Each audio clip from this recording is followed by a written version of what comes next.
Hi, 4th grade friends, and welcome to day 2 of dividing. Today we're going to be doing pages 317 and 318 together, and then on your own you'll be doing page 320. So as always, our first one we're going to go over 2 different strategies. So on 317, we're going to start by dividing our paper in half. Okay? And we're going to have number 1 example, number 2 example. So we're going to go over 2 strategies yet again. So first we're going to read the problem, and then we're going to work through these strategies. So the problem says, a factory has 2,125 tablets to ship to stores. It can ship 4 tablets in each box. How many full boxes can the factory ship? So we need to see how many full boxes, and that's going to be important when we go over this answer, okay? So number 1 strategy is to use an area model. Surprise, surprise, we should not be shocked at this point. We're always drawing area models in this class. So,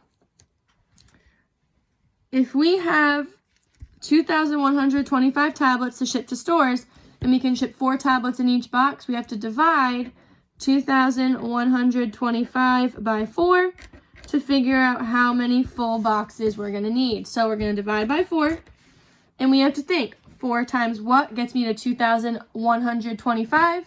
Well, 4 times 500 is 2,000, so I'm going to pull out a 500. 500 times 4 is equal to 2,000, and then I'm going to take the 2,125 and subtract 2,000. That leaves us with 125. So that's step 1. Now, we obviously can't pull out another 500 because we don't need 2,000. We only need 125. So we have to think, 4 times what will get me close to 125?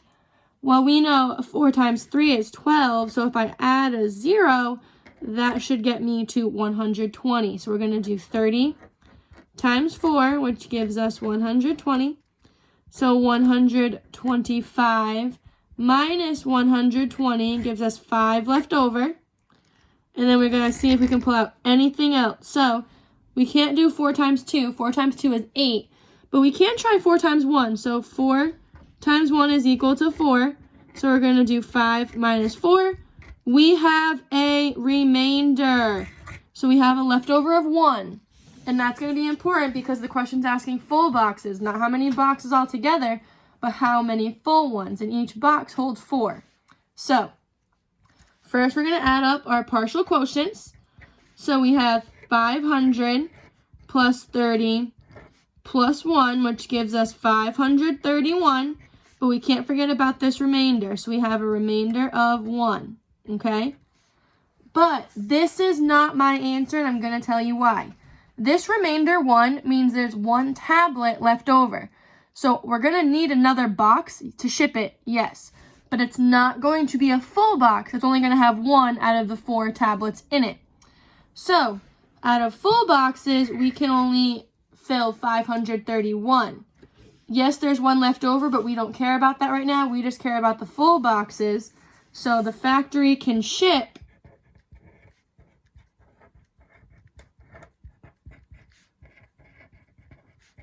531 full boxes. Because again, they don't care about all the boxes, they just want full.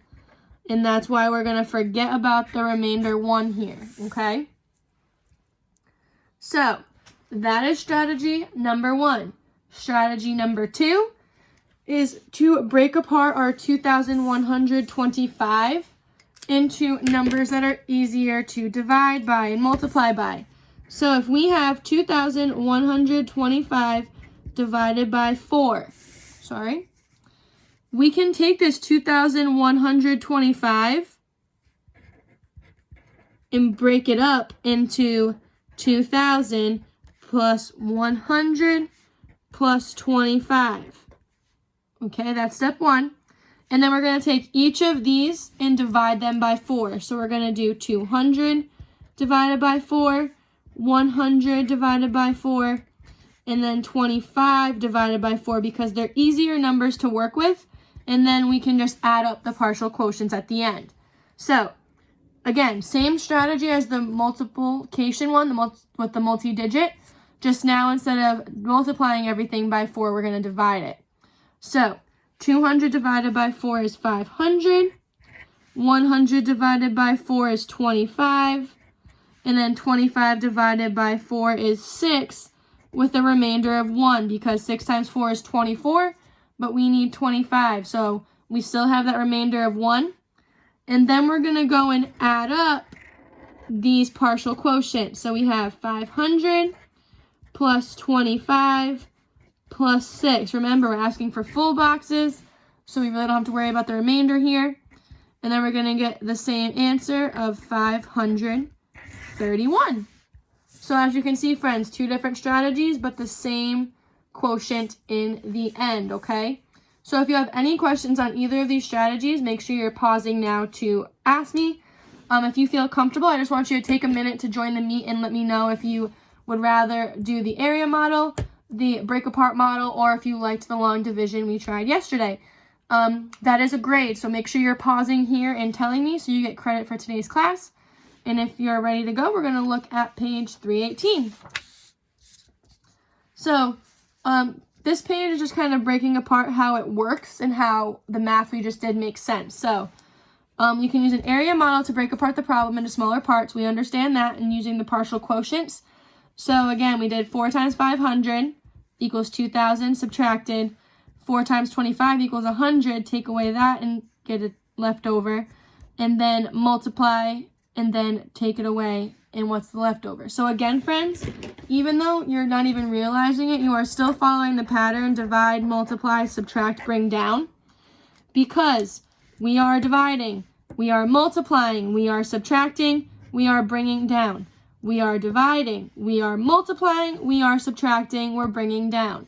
We are dividing, we are multiplying, we are subtracting, we're bringing down. So even in the area model, you are using the divide, multiply, subtract, bring down strategy.